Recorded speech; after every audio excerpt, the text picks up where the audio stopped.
কৃষ্ণ কৃষ্ণ আমি কৈ আছিলো ভাগৱতৰ মহাত্মৰ বিষয়ে यत्र यत्र भागवती वर्त भक्ति आदि काम प्रचेत कथा शब्दम सवकरणम तत्रिकम तरुणये যত যত ভাগৱতৰ কথা হয় তালৈ তিনটা বস্তুৰ আগমন হয় বুলি আমি কৈছিলো ভক্তি জ্ঞান আৰু বৈৰাগ্য ব্যাসদেৱে লিখিছে কথা ভাগৱতস্যাপি নিত্যম ভৱতি যৎ গৃহে তদ গৃহম তীৰ্থৰূপম হি বাসতম পাবনাশনম পদ্মপুৰাণ উত্তৰখণ্ড ভাগবত মহাত্ম্য তৃতীয় অধ্যায় 29 নম্বৰ শ্লোক কথা ভাগৱতস্যাপি ভাগৱতৰ কথা নিত্যম ভৱতি যৎ গৃহে যিখন ঘৰত সদায় হয় তদ গৃহম তীৰ্থৰূপম সেই ঘৰখন তীৰ্থলৈ ৰূপান্তৰিত হ'ব হি বাসতম পাবনাশনম তাত যদি কিবা কাৰণত পাপ যদি আছিল সমস্ত পাপ না হ'ব আমাৰ সমাজত প্ৰতিজন মানুহৰ জানি বা অজানিতে বিভিন্ন পাপ হয় আপুনি যিমানে চেষ্টা নকৰক কিয় পাপ নকৰক বুলি অজানিতে হলেও কিছুমান পাপ হ'ব ভাগৱতত তাক পঞ্চগুণা নাম দিছে জলকুম্ভ চুলিয়া বাঢ়নি ঢেকি পতা গৃহস্থৰ ঘৰে হি শুনা পঞ্চভূতা প্ৰথম স্কন্ধত দিছে কি জলকুম্ভ কলহ আগতে পানী থবৰ কাৰণে কলহৰ ব্যৱহাৰ কৰিছিল বৰ্তমান টেংকি আহি গ'ল হলো আপোনাৰ য'ত পানী ষ্ট'ৰ কৰে তাত বিভিন্ন ধৰণৰ পোক পৰুৱা ইত্যাদি গৈ পানীত মৃত্যু হ'ব পাৰে আপুনি যিটো ষ্ট'ৰ কৰিছে আপুনি ৰখা পানীখিনি ৰখা ঠাইত হয়তো বিভিন্ন পোক পৰুৱাৰ মৃত্যু হ'ব পাৰে আৰু তাৰ পৰা আপুনি নজনাকৈ আপোনাৰ পাপ হ'ব জলকুম্ভ চুলিয়া মানে চৌকা জুহাল চুলা য'ত আমি ভোজন ৰন্ধন কৰোঁ এই জুহালত নজনাকৈ বিভিন্ন পোক কীট পতংগ তাত উৰি গৈ পেলাই পৰি মৰে সেই ধৰণৰ আমাৰ পাপ হ'ব পাৰে আপুনি ইচ্ছা কৰা নাই অজানিতে হৈছে বাঢ়নি আইসকলে যেতিয়া ঝাৰু মাৰে যিমানেই চাই নামাৰক কিয় চকুৰ অগোচৰতো কিছুমান পোক পৰুৱা তাত মৃত্যু হ'ব পাৰে তাৰ পৰা আমাৰ পাপ হ'ব পাৰে ঢেকি য'ত আমাৰ আগতে চাউল খুলে বৰ্তমান যদিও মিলত চাউলৰ ব্যৱস্থা কৰে পিঠাগুড়ি ইত্যাদি এইবিলাক খোলোতে বা মিলতো আপোনাৰ ধানকেইটা আল্টিমেটলি য'ত বনায় তাতো বিভিন্ন পোক পৰুৱাৰ মৃত্যু হ'ব পাৰে আৰু পতা য'ত আপুনি মা মছলাখিনি পিছে আল্টিমেটলি আপোনাৰ দৈনন্দিন কৰ্মত আপোনাৰ অজানিতে বিভিন্ন হিংসা হ'ব পাৰে পাপ হ'ব পাৰে এই পাপ বিলাকৰ কাৰণে কলি যুগত কেৱল এটাই বস্তু দিছে সেইটো হৈছে নাম ৰাম কৃষ্ণ নাম যিটো লয় একবাৰ কোটি জনমৰ পাপ ভস্ম হয় ভাগৱতে কৈছে 18,000 শ্লোক আছে ভাগৱত 335টা অধ্যায় আছে 5,96,000 শব্দ আছে 10টা লক্ষণ আছে ভাগৱতত 18,000 শ্লোকৰ শেষৰ শ্লোকত কৈছে নাম সংকীৰ্তনম যস্য সৰ্ব পাপ প্ৰণাশনম প্ৰণাম দুঃখ সমানাত্তম নমামি হৰিম পৰম 12-13-23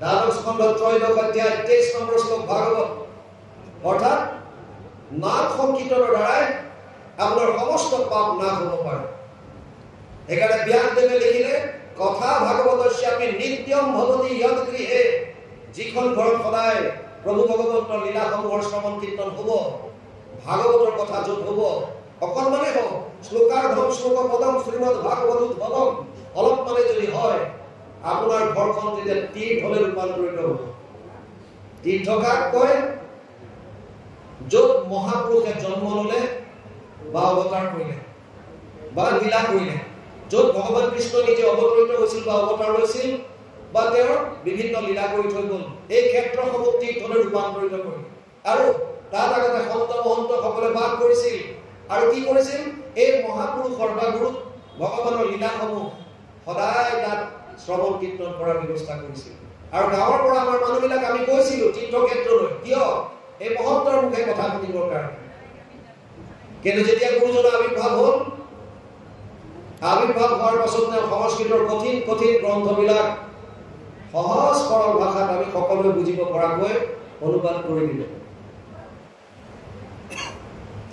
তেনে এখন হৈছে 12টা স্কন্ধৰ ভাগৱত। যদিও 12টা স্কন্ধ সম্পূৰ্ণৰূপে গুৰুজনাই অনুবাদ কৰা নাই, প্ৰথম স্কন্ধ কৰিছে, দ্বিতীয় কৰিছে, তৃতীয় অনাদি পাতন, ষষ্ঠৰ অজামিল উপাখ্যান, অষ্টমৰ বগীশোভন আৰু সাগৰ মন্থন, দশমৰ আদিভাগ আৰু শেষৰ কুৰুক্ষেত্ৰ যাত্ৰা, একাদশ স্কন্ধ আৰু দ্বাদশ স্কন্ধ এয়া গুৰুজনে নিজে কৰিছে।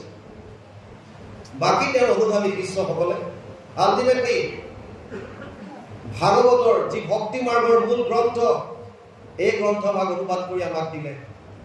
এতিয়া আমি তীৰ্থলৈ গৈ ভাগৱতৰ কথা শুনিবলগীয়া কাম নাই।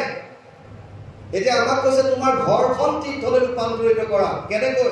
এই ভাগৱত ঘৰতে পাঠ কৰা। কথা ভাগৱতস্যাপি নিত্যম ভৱতি যৎ গৃহে তৎ গৃহম তীৰ্থৰূপম। সেই ঘৰখনে তীৰ্থলৈ ৰূপান্তৰিত হ'ব। আৰু যেতিয়া আপোনাৰ ঘৰখন তীৰ্থলৈ ৰূপান্তৰিত হ'ব, আপোনাৰ ঘৰত যদি জানি বা অজানিতে কিবা পাপ যদি হৈছে, এই সমস্ত পাপ না হ'ব বুলি ব্যাসদেৱে পদ্মপুৰাণৰ উত্তৰখণ্ড ভাগৱত মহাত্ম্য 3য় অধ্যায় 29 নম্বৰ শ্লোকত লিখি থৈ গ'ল। সমাজ এখন গঠনত ভাগৱতৰ অৱদান, কাৰণ ভাগৱতে মন শুদ্ধিকৰণৰ ওপৰত কৈছে। তদস্মাৎ পৰম কিঞ্চিত মনশুদ্ধিৰ্ন বিদ্যতে। ভাগৱত মহাত্ম্য পদ্মপুৰাণ 1ম অধ্যায় 12 নম্বৰ শ্লোক। কেনেকৈ কৰিব? ভাগৱত শুনিলে আপোনাৰ মনৰ ভাৱ কেনেকৈ শুদ্ধ হ'ব? টেকনিকটো কি? প্ৰচেছটো কি? ইয়াৰ লজিকটো লাগিব। আপুনি ভাগৱত শুনি আছে, কিন্তু আপোনাৰ মনৰ ভাৱ শুদ্ধ কেনেকৈ হ'ব? ভাগৱতৰ প্ৰতিটো শব্দ ভগৱান কৃষ্ণৰ বাংময় স্বৰূপ। আমাৰ বাপজনে কৈছিল, তেনেয়ম বাংময় মূৰ্তি প্ৰত্যক্ষে বৰ্ততে হৰি সেৱাত শ্ৰৱণাত পথত দৰ্শনাত পাৱনাশিনী।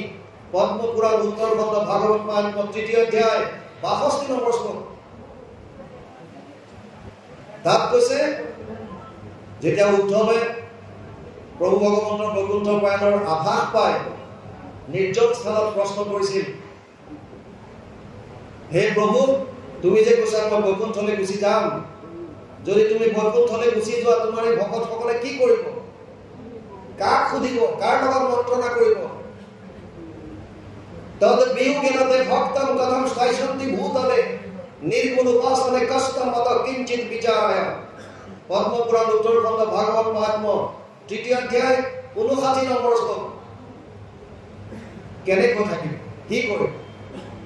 আৰু তেতিয়া ভগৱান কৃষ্ণ চিন্তা কৰিলে প্ৰভাস ক্ষেত্ৰত, ইতি উদ্ধৱ বাচ শ্ৰুতয় প্ৰভাসত চিন্তয়তে হৰি ভক্ত অৱলম্বনাৰ্থায় কিম বিধেয়ম ময়েতি চ। ভক্তসকলে অৱলম্বন কৰিব পৰাকৈ মই কি উপায় দিম? আৰু উপায় আপোনালোকৰ এই নিমন্ত্ৰণী পত্ৰখনত লিখিছে, স্বকীয় য়দ ভবেতে যতচ্চ ভগৱতে অদাধ্যাত তিৰোধায়ে প্ৰবিষ্টয়ম শ্ৰীমদ ভাগৱতৰ নৱম। জৰিগাত মহাভাগৱত বুলি লিখিছে। এই ভাগ পদ্মপুৰাণৰ উত্তৰখণ্ড ভাগৱত মহাত্ম্য পদ্মপুৰাণৰ 3য় অধ্যায় 61 নম্বৰ শ্লোক। মহাভাগৱতৰ হয়, ভাগৱতত আজিকালি এই 6টা অধ্যায় সন্মুখত দি দিলে সংস্কৃতত। সংস্কৃত ভাগৱতত এই 6টা অধ্যায় যি ভাগৱত মহাত্ম্য আছিল, এই 6টা অধ্যায় প্ৰিণ্ট কৰোঁতে এতিয়া সন্মুখত দি দিছে, যাতে মানুহ ভাগৱত মহাত্ম্যটো পায় থোৰতে। কিন্তু আচলতে ভাগৱত মহাত্ম্যৰ এইটো পদ্মপুৰাণৰ উত্তৰখণ্ডৰ 3য় অধ্যায় 61 নম্বৰ শ্লোক। উদ্ধৱক ক'লে, হে উদ্ধৱ, তুমি চিন্তা নকৰিবা, মই মোৰ যিমান বল বীৰ্য শক্তি, মোৰ ক'বলগীয়া কথা, এই সমস্তখিনি মই ভাগৱত মহাসাগৰৰ মাজত বিলীন কৰি দিম। অৰ্থাৎ মই কৃষ্ণ বাংময় স্বৰূপে ভাগৱতৰ মাজত থাকিম। এইকাৰণে লগে লগে ঘোষণা দিলে, তেনেয়ম বাংময় মূৰ্তি প্ৰত্যক্ষ বৰ্ততে হৰি সেৱাত শ্ৰৱণাত পথত দৰ্শনাত পাৱনাশিনী। ভাগৱতৰ প্ৰতিটো শব্দ কৃষ্ণময়। এই শব্দ যেতিয়া আপোনাৰ কৰ্ণত সোমাব, যেতিয়া ভাগৱতৰ কথা কৰ্ণৰ মাজেদি ভিতৰলৈ যাব, যেতিয়া এটা ৰসায়নৰ সৃষ্টি কৰা হৃদয়ত, চব চাইন্সৰ বস্তু এইবিলাক, আপোনাক কোনোবাই প্ৰশংসা কৰিলে আপোনাৰ মনটো ভাল লাগে। কিয়? এটা ৰসায়নৰ সৃষ্টি হয়। আপোনাক কোনোবাই বেয়াকে ক'লে আপোনাৰ ক্ৰোধ উঠে। কিয়? এই কথাকেইটা কৰ্ণৰ ভিতৰেদি আপোনাৰ হৃদয়ত গৈ ৰসায়নৰ সৃষ্টি কৰে। আপোনাৰ বিপৰীতে কৈছে ক্ৰোধ আহে।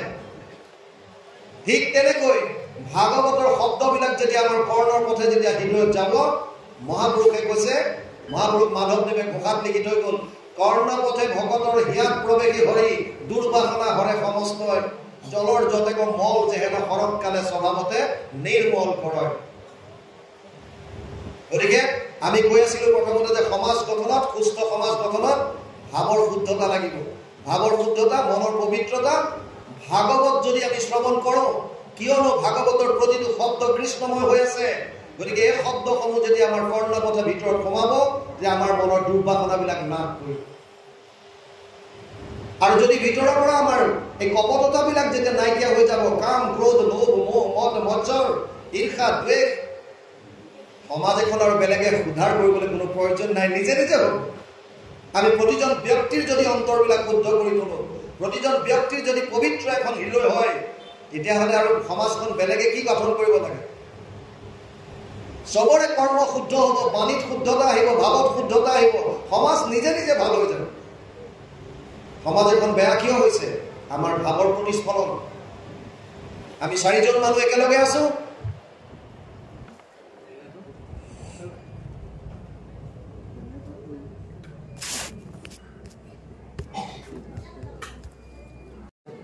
লাইনৰ কাম লাইনে কৰিব, আমাৰ কাম আমি কৰোঁ।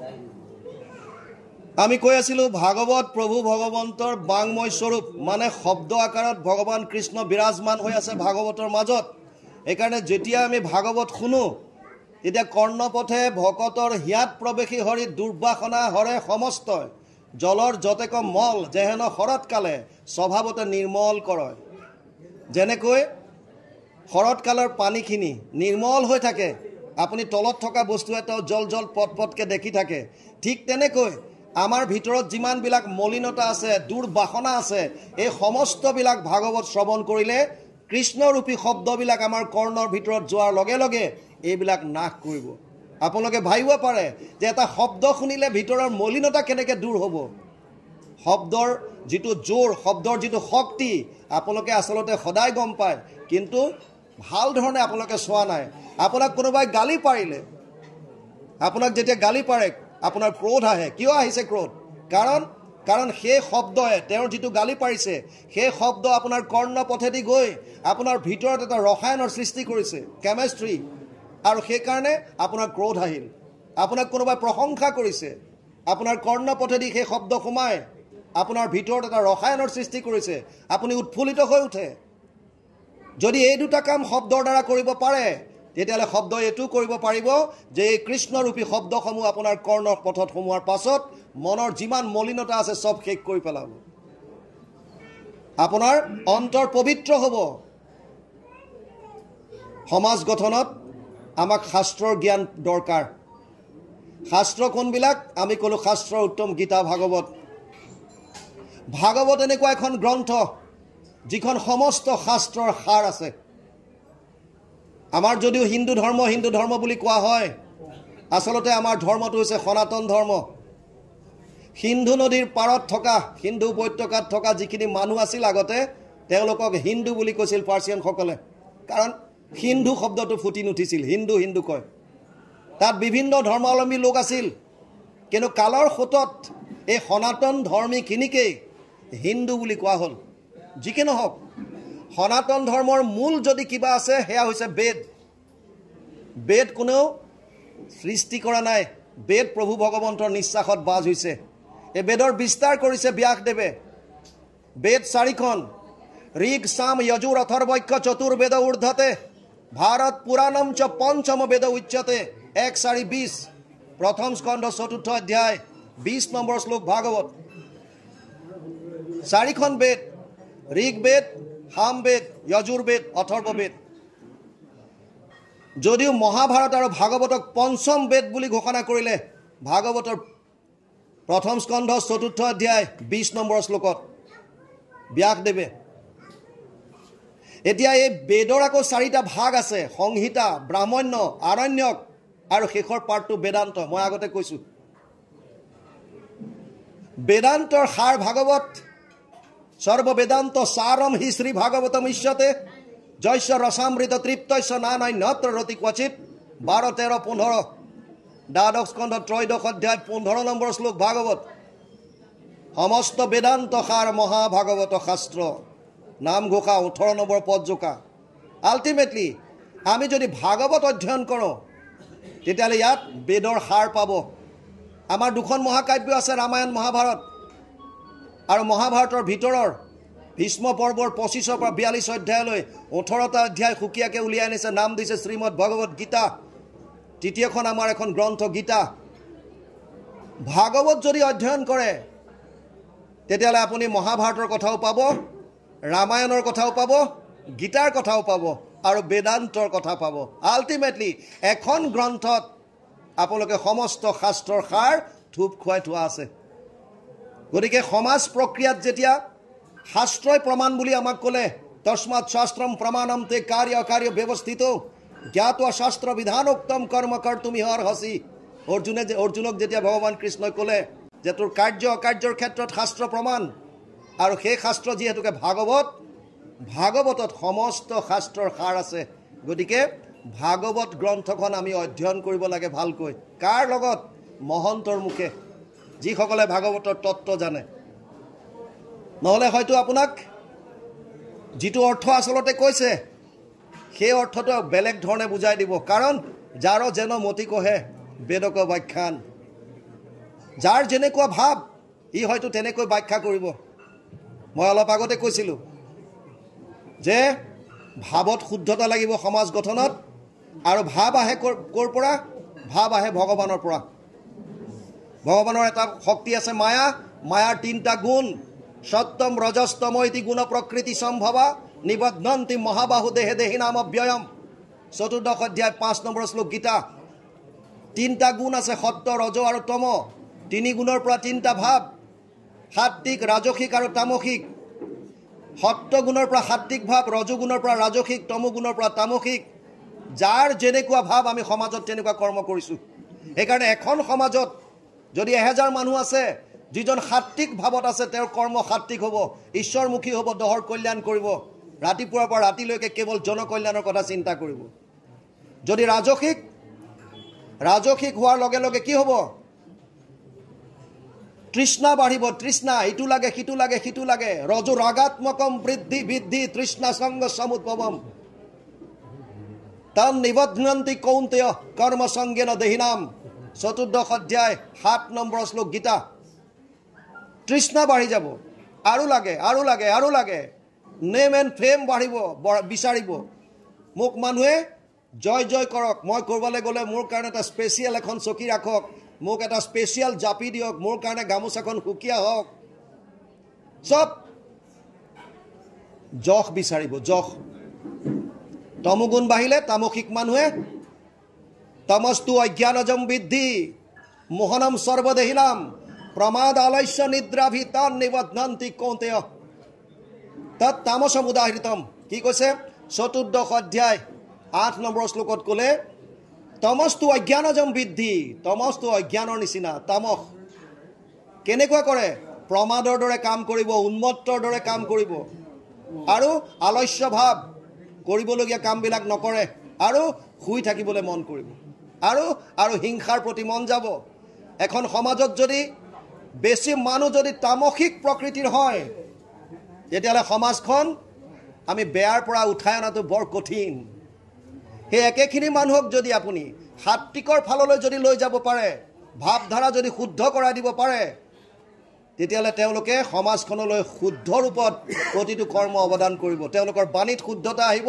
কৰ্মত শুদ্ধতা আহিব আৰু বাণী আৰু কৰ্মত শুদ্ধতা অহাৰ লগে লগে সমাজ এখন অট'মেটিকেলি সুন্দৰভাৱে গঢ় লৈ উঠিব ভাগৱতে আমাক কিছুমান ব্যৱহাৰ শিকাইছে এখন সমাজত আমি সুচাৰুৰূপে চলাই নিবৰ কাৰণে আমাৰ সুকীয়া কিছুমান ব্যৱহাৰৰ ওপৰত আমি গুৰুত্ব দিব লাগে ইণ্ডিভিজুৱেল সমাজখনটো সব মিলি পেলাই হৈছে এই মিলি পেলাই ইউনিটটো পুৰা ঠিক কৰিবলৈ হ'লে প্ৰতিটো ব্যক্তিক প্ৰতি ইণ্ডিভিজুৱেলক আমি ঠিক কৰিব লাগিব মই অলপ আগতে কৈছোঁ এটা পাচিত যদি এটাও যদি বিলাহী যদি গেলা সময় থাকিল তেতিয়াহ'লে সি গোটেই পাচিটো নষ্ট কৰি দিয়াৰ সম্ভাৱনা থাকে সেইকাৰণে আগতে প্ৰতিটো বস্তু প্ৰতিজন ব্যক্তিক আমি শুদ্ধ কৰিবলৈ চেষ্টা কৰিব লাগিব কেনেকৈ কৰিব নাম্বাৰ 1 ভাৱৰ শুদ্ধতা ভাৱত শুদ্ধতা আনিবই লাগিব, তাৰ বাহিৰে গতি নাই। এতিয়া আমাক কৈছে যে এই সমাজখন চলিবৰ কাৰণে কিছুমান ব্যৱহাৰৰ প্ৰয়োজন। প্ৰথম, সাংসাৰিক জীৱনত পৰিশ্ৰম কৰিবলৈ শিকাইছে ভাগৱতে। আমি এখন সংসাৰ, সন্ন্যাস, গাৰ্হস্থ্য ধৰ্ম আমি থাকোঁ। আমাৰ মা দেউতা, পত্নী, পুত্ৰ, পৰিবাৰ, সংসাৰত যেতিয়া আমাৰ কেইবাজনো ব্যক্তি থাকে, এওঁলোকক পোহপাল দিবৰ কাৰণে অৰ্থৰ প্ৰয়োজন হয়, খাবৰ কাৰণে অন্নৰ প্ৰয়োজন হয়। এইখিনি কেনেকৈ গোটাম? ভাগৱতে কৈছে পৰিশ্ৰম কৰা, গীতাই কৈছে পৰিশ্ৰম কৰা। পৰিশ্ৰম নকৰাৰ কাৰণে আমাৰ সমাজখনত দুটা বৰ ভয়াৱহ বেমাৰে দেখা দিছে। এটা হৈছে হাই ব্লাড প্ৰেছাৰ আৰু এটা হৈছে ডায়েবেটিছৰ প্ৰব্লেম। এতিয়া মানুহৰ ঘৰত গ'লে প্ৰথমতে সোধে আহি, বাপজনা চাহত চেনি খাবনে নাই? ফেক্ট, সত্য এইটো। আপুনি গৈ কাৰোবাৰ ঘৰত বহাৰ লগে লগে আপোনাক চাহ বনাবলৈ পাছত যাব, আইগৰাকীয়ে প্ৰথমতে আপোনাৰ পৰা অৰ্ডাৰটো লৈ যাব আৰু ইনডাইৰেক্টলি এইটোও সুধি যায় যে তোৰ চাহ খাবলৈ মন আছে নাই ক।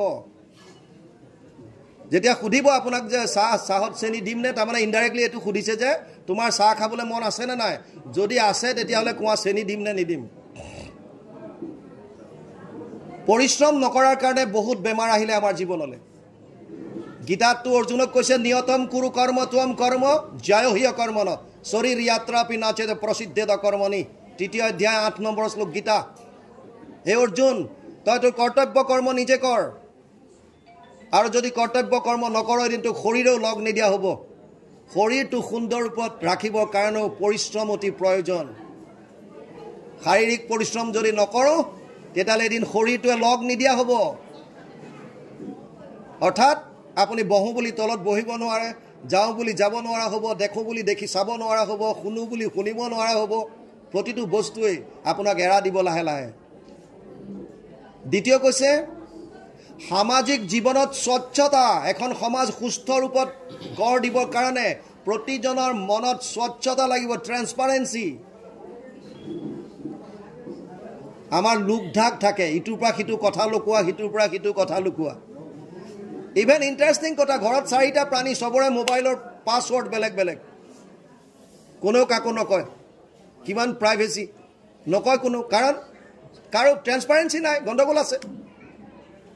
মোবাইল থৈ দিব নোৱাৰে ডাইৰেক্ট, কিয়? কাৰণ স্বচ্ছতা নাই।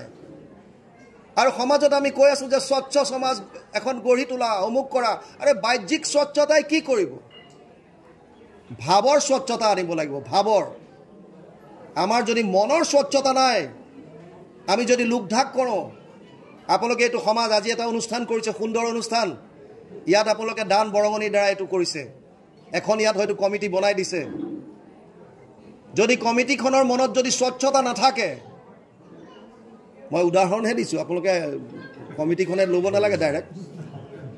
যদি কমিটিখনৰ মনত যদি স্বচ্ছতা নাথাকে, তেওঁলোকে সময়ত হিচাপ দিব নোৱাৰে। আমি যোৰহাটত এই কথাটো এবাৰ কৈ যাওঁতে তেওঁলোকে 2 দিনৰ পিছত হোৱাটছএপত মোলৈ গোটেই হিচাপ কম্পিউটাৰত একদম টাইপ কৰি পঠাই দিছে।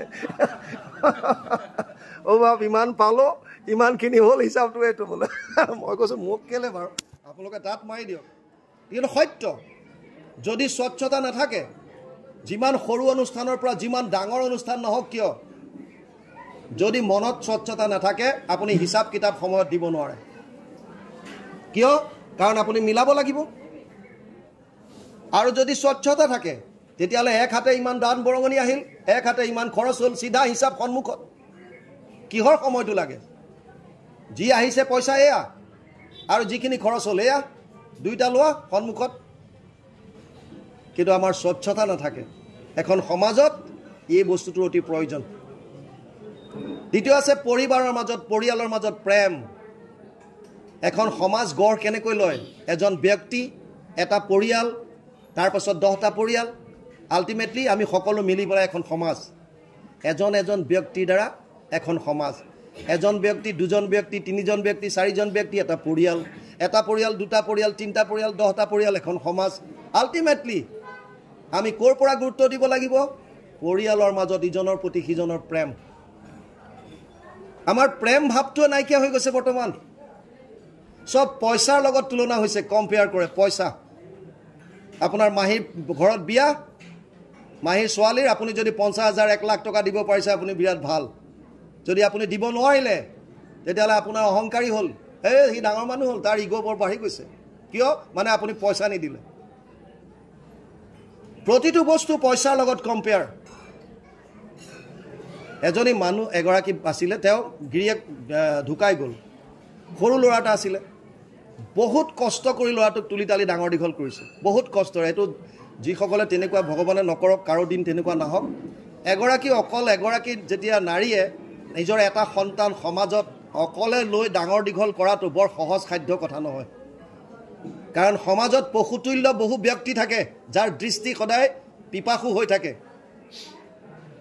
তেনে ক্ষেত্ৰতো এই আইগৰাকীয়ে খুব কষ্টৰে এই সন্তানটো তুলি তালি ডাঙৰ দীঘল কৰি এজন ডাঙৰ মানুহ কৰিলে ভাল চাকৰি এটা কোম্পানী এটাত পালে 1 লাখ টকা স্যালাৰি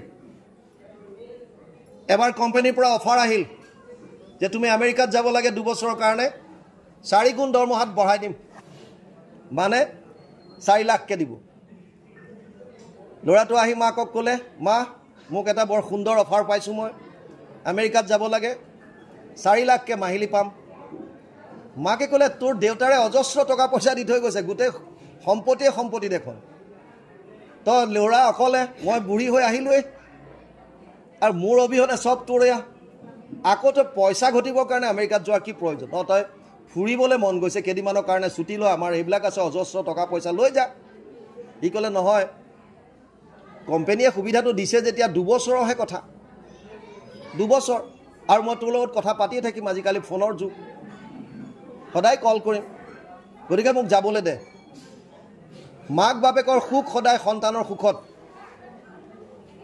আপোনালোকে দেখিব কিছুমান টিভিৰ ওচৰত কেতিয়াবা মাক বাপেক বহি থাকে কাৰ্টুন চাই আছে কিয় তাৰমানে সৰু ল'ৰাটোৱে মোবাইলৰ ৰিমোট কি কয় টিভিৰ ৰিমোট লৈ কাৰ্টুন চাই আছে গতিকে মাক বাপেকো এনে ফিচিং কৰি হাঁহি আছে একোতো বুজি পোৱা নাই কিয় এই ল'ৰাটোৱে ভাল পাইছে সন্তানটোৱে তাৰ মানে উপায় নাই সন্তানৰ সুখত মাক বাপেক সুখী এইকাৰণে মাকে ক'লে যে বোপায় তই যদি আমেৰিকালৈ যোৱাতে যদি তোৰ সুখ অনুভৱ কৰিছ তেতিয়ালে তই যা কিন্তু মোলে ফোন কৰি থাকিবি তই দেখিছই মই মোৰ বয়স হৈ আহিল অৱস্থা নাই ক'লে হ'ব চিন্তা নকৰিবি সদায় ফোন কৰে পুৱা গধূলি ফোন কৰে সদায় লাহে লাহে পেৰিয়ডটো কমি মানে বাঢ়ি আহিব ধৰিলে দিনত 2বাৰ যি ফোন কৰিছিল প্ৰথমতে তাৰ পিছত এবাৰ কৰা হ'ল তাৰ পিছত 2 দিনৰ পিছত 3 দিনৰ পিছত 6 দিনৰ পিছত 15 দিনৰ পিছত এমাহৰ পিছত আৰু তাৰ পিছত এদিন ক'লে যে মই ইয়াতে বিয়া কৰালো মা গতিকে মই সেটেল হলো আৰু তই বেয়া নাপাবি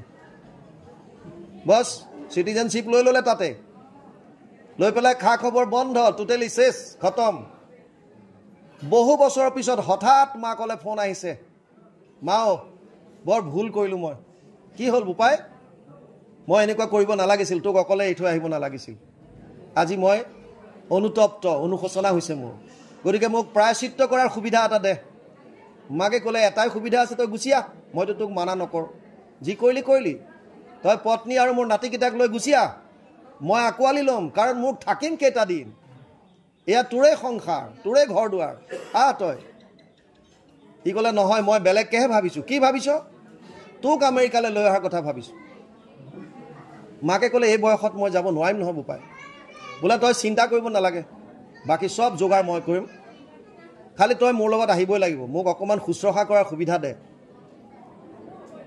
তা বুঢ়ী মাকে ক'লে যে এক আমাৰ সম্পত্তিবিলাক কি হ'ব যে দুনিয়াত যে গোটেই হিচৰিত হৈ আছে বোলে এইবিলাক তই চিন্তা কৰিব নালাগে সব মই সিজিল কৰিম আৰু তাৰ পৰা গাঁৱৰ মহাজন এজনৰ লগত কথা পাতি 1 কোটি টকাত সব বিক্ৰী কৰি দিয়াৰ ফাইনেল সিদ্ধান্ত ল'লে আৰু মাকক ক'লে 4 দিন মাত্ৰ মই ঘৰত থাকিম তই ৰেডি থাকিবি যাম আৰু আহিম বেছি কাপোৰ তই আনিব নালাগে বাকি মই ইয়াত ব্যৱস্থা কৰি দিম যেনেকৈ হ'ল মাকে ক'লে আহ আকৌ পিতেকৰ সুখত মাক সুখী ল'ৰাটো আহিল আই ঘৰ পাই লগে লগে মাকক লৈ গৈ যিবিলাক ডকুমেণ্টছত সাইন টাইন কৰিব লাগে সব কৰাই মেলি মহাজনৰ পৰা 1 কোটি টকা লৈ আহিল আৰু মাকৰ ওচৰত ব্ৰিফকেছ দি দিলে কেছ তেতিয়া মা এয়া টকা ল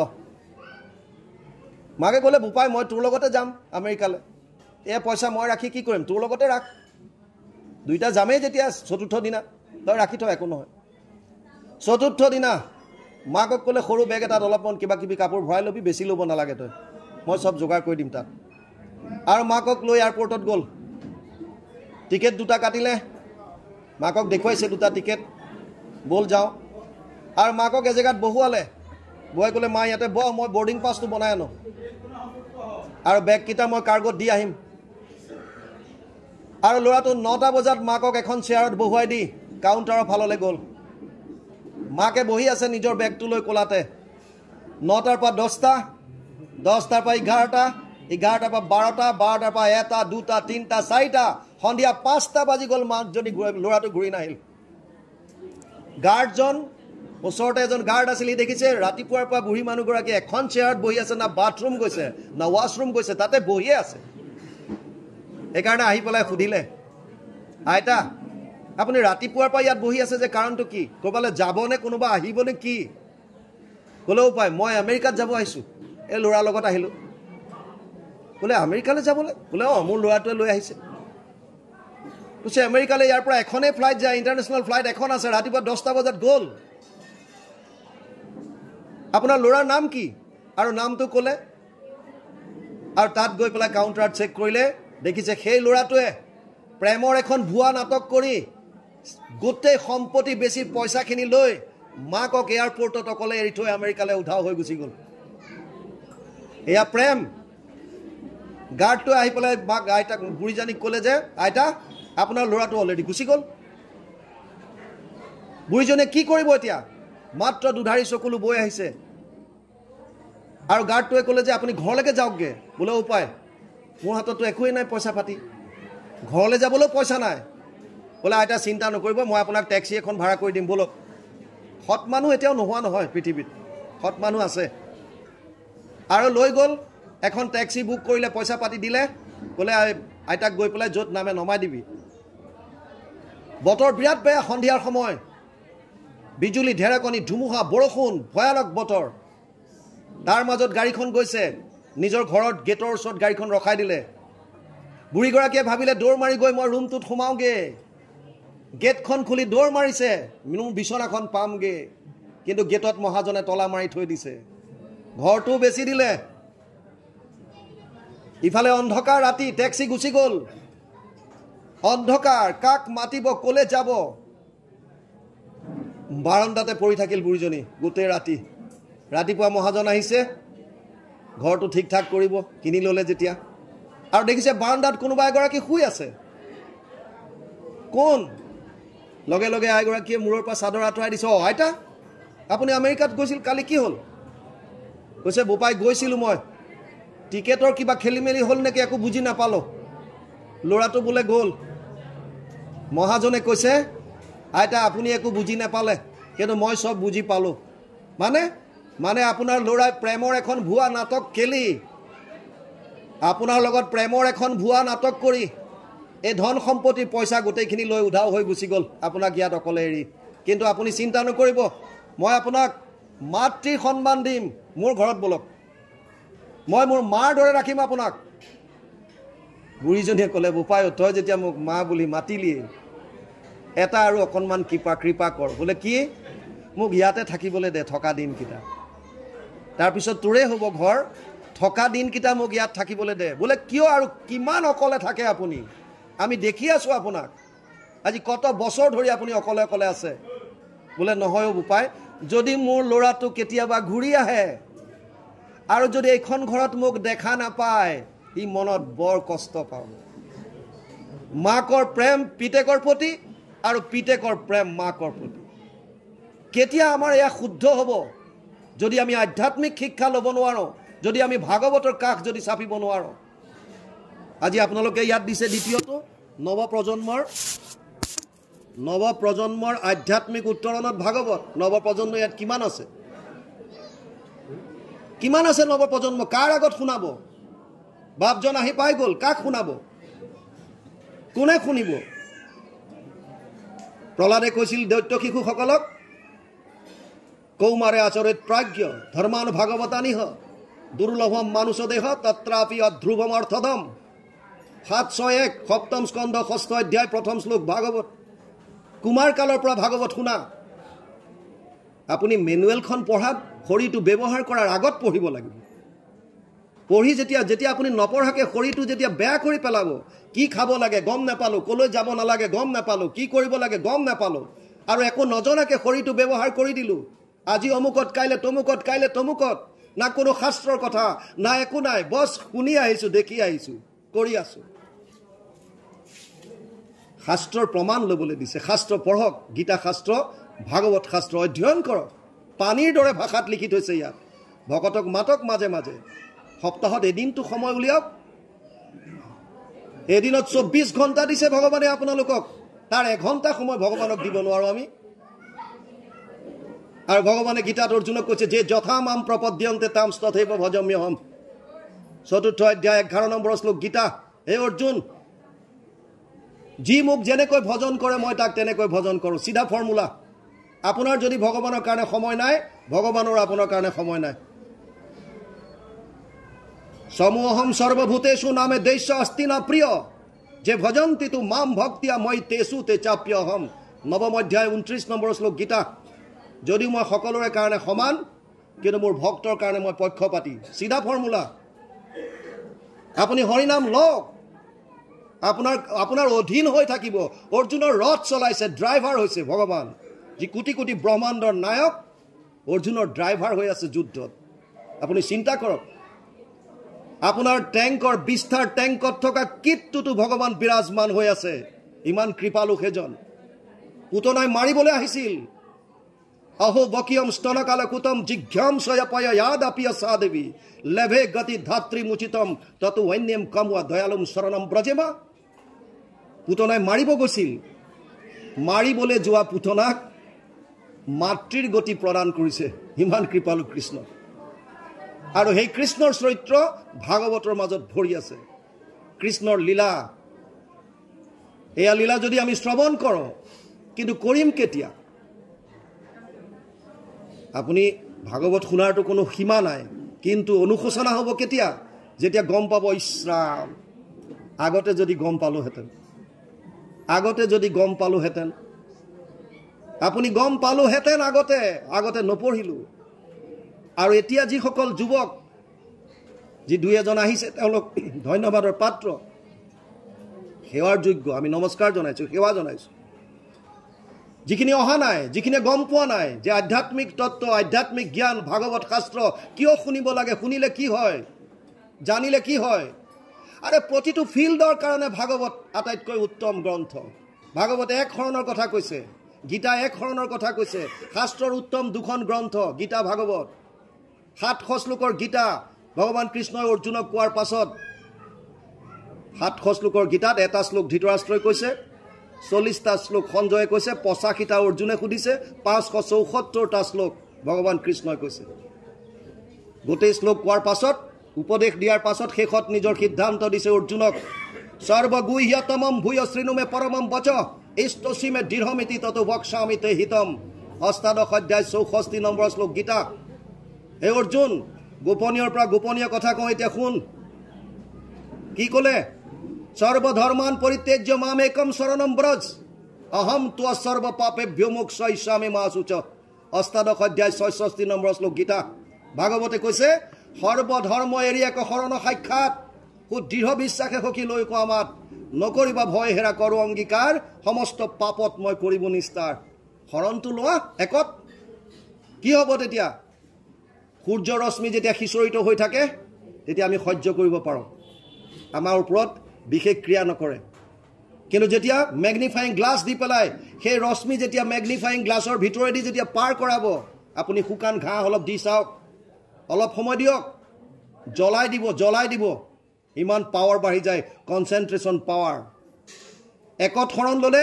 আপোনাৰ চিন্তা 1200 পৰা 60000 মনলৈ চিন্তা এই চিন্তাখিনি শূন্য কৰি যেতিয়া একত যেতিয়া মনত লগাই দিব কেন্দ্ৰীভূত কৰিব যিটো বিষয়ত আপুনি যাওক আপুনি পঢ়াৰ ক্ষেত্ৰত আপোনাৰ খেলৰ ক্ষেত্ৰত আপোনাৰ সংগীতৰ ক্ষেত্ৰত ব্যৱসায়িক ক্ষেত্ৰত যত আপুনি ইচ্ছা কৰে যিটো বিষয়ত যাব বিচাৰে কিন্তু ভাগৱতে কৈছে বিষয়ৰ সুখবিলাক কিন্তু মিছা এবিলাক ক্ষণস্থায়ী এইবিলাকে আপোনাক আনন্দ দিব নোৱাৰে।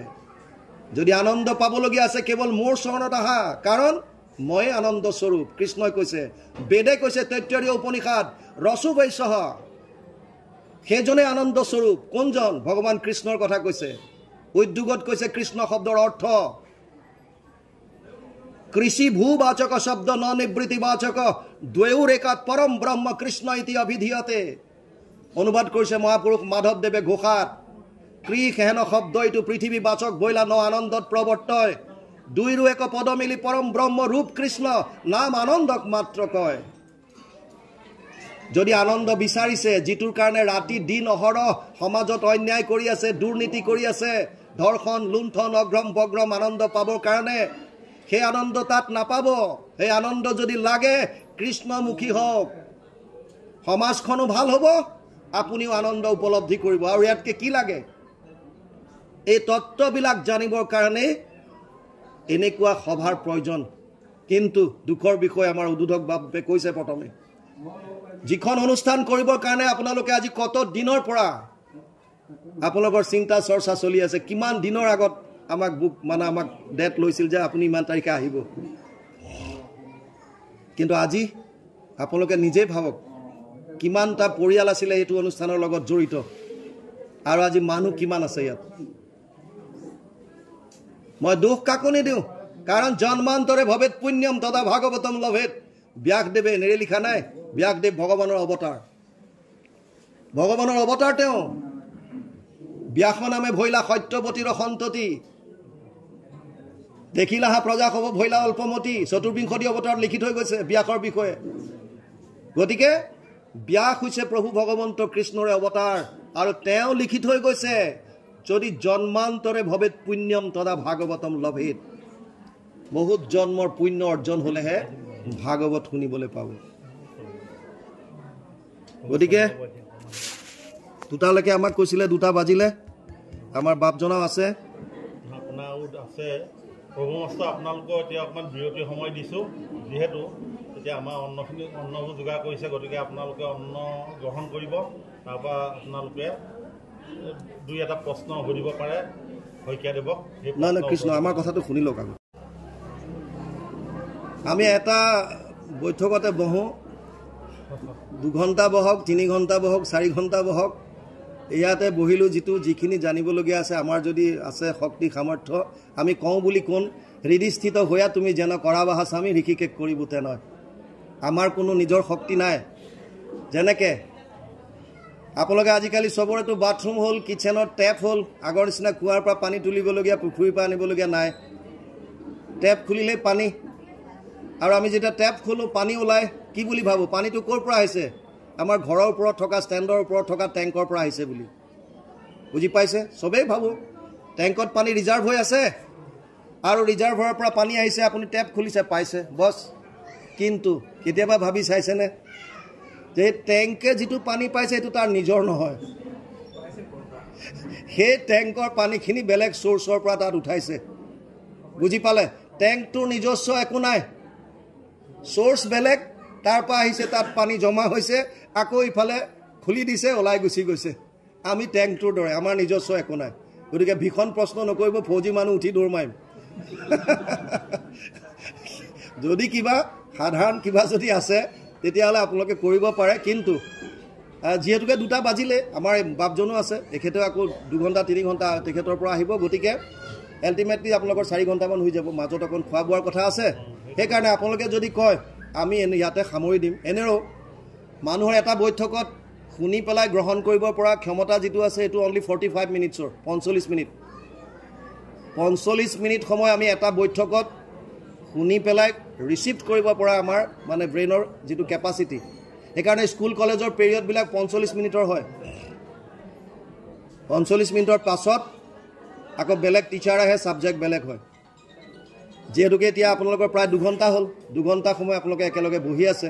কিন্তু ভাগৱতৰ কথা এনেকুৱা, শুকদেৱে কৈছিল ভাগৱত পৰীক্ষিতক 7 দিন 7 ৰাতি, আৰু পৰীক্ষিতেও শুনিছিল 7 দিন 7 ৰাতি। না চাহ তামোল খাইছে, না পানী খাইছে, না কিবা। 7 দিন 7 ৰাতি একো নোখোৱাকৈ শ্ৰৱণ কৰিছে। গতিকে এতিয়া যিহেতু সেই শুকদেৱো নাই, সেই পৰীক্ষিতো নাই, তথাপিও 2-3 ঘণ্টা আমি একেটা বৈঠকত শুনিব পাৰোঁ আমাৰ সঞ্চালক বাপে ঠিকেই কৈছে এতিয়া 2টা বাজিছে গতিকে আপোনালোকৰ এতিয়া বাকীখিনি কৰক শাৰীৰিক যিখিনি ভোজন ৰেডি কৰিছে সেইখিনি লওক তাৰপিছত আকৌ 1 ঘণ্টামানৰ পিছত আমাৰ বাপ জনাই ক'ব আৰু আমি আপোনালোকৰ পৰা বিদায় ল'ম যদি কিবা আপোনালোকৰ মনত আমি জনাৰ দৰে কিবা যদি প্ৰশ্ন আহিছে সৰু সুৰা 2-এটা যদি কিবা জানিব বিচাৰে আপোনালোকৰ মনত যদি আছে ক'ব পাৰে আৰু যদি নাই তেতিয়াহ'লে আমি ভাবিছোঁ কিবা আছে নি কাৰোবাৰ মনত সমাজ গঠনত ভাগৱতৰ ভূমিকাৰ মূল ঘটনাটো আমি 3টা কথা ক'লো প্ৰথম কথা এখন সুন্দৰ সমাজ গঢ়িবৰ কাৰণে সুন্দৰ মনৰ প্ৰয়োজন আৰু ভাগৱতে 3টা বস্তু দিয়ে ভাৱৰ পবিত্ৰতা মানে সুন্দৰ মন বাণীৰ পবিত্ৰতা কথা বতৰাত শুদ্ধতা আৰু কৰ্মৰ পবিত্ৰতা গতিকে 3টা বস্তু পাব ক'ৰ পৰা পাব ভাগৱত শ্ৰৱণ কীৰ্তন কৰিলে থুলমূল 2 ঘণ্টাত প্ৰভু ভগৱন্তই আমাক নিমিত্ত কৰি যিখিনি কোৱাবলগীয়া আছিল ক'লো বাটতো জোৰ পৰিছে কাৰণ বহুত জোৰত ক'বলগীয়া হৈছে আমাৰ অনুষ্ঠান ৰেগুলাৰ থাকে কাইলৈও আছে